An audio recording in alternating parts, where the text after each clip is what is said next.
त्याबरोबर आम्ही ते मी स्वतः लंगोट मारून फिरत होतो. हे दोघं भाऊ होते माझ्या बरोबर शिकत.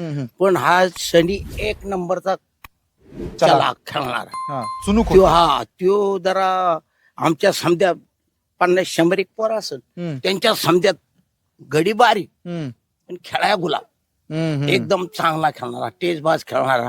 आपण आज साईनला डाव की दुसऱ्या दिवशी डाव मारलाच नाही. म्हणजे आमचे जुने डाव आपण मारले ढाक मारणार छडी मारणार एकिरे पटकाट काढणार. यांना तरी समजून सांगायचं पण त्याला नव्हतं सांगायचं. नुसतं सांगितलं की तो करीत होता.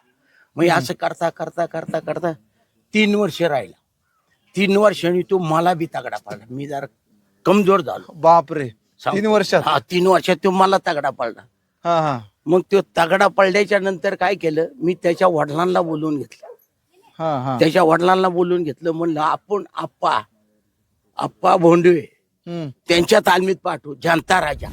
मग आम्ही 2 जण घेऊन तिथं गेलो. आता जनता राजाचे पैलवान ते आम्ही एकवटच खेळलेले होते. मग त्यांना सांगितलं पैलवान असा मुलगा आहे याला घ्या आणि ह्यो तयार राहील आणि ह्यो तुमच्याकडे नक्की होईल. मग त्या आप्पांनी त्याला 2-3 महिने सांभाळला. 2-3 महिन्यात तो चमकला. असा चमकला काही आप्पाच्या खूप नजरेत आला.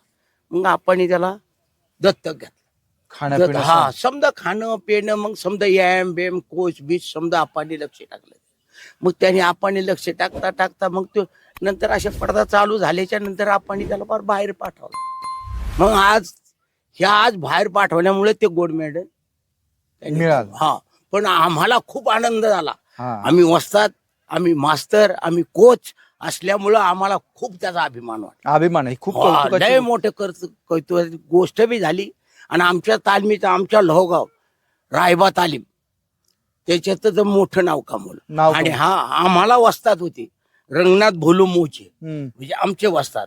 त्याच्या खाली दुसरा एकनाथ गिनू खांदे हे 2 वस्ताद होते. ते आम्हाला त्यांनी जे शिकवलं तेच मी आपल्या ह्या मुलांना शिकवलं. आणि त्या 2-3 नोत्राखाली हा एवढा मोठा पैलवान झाला तयार झाला.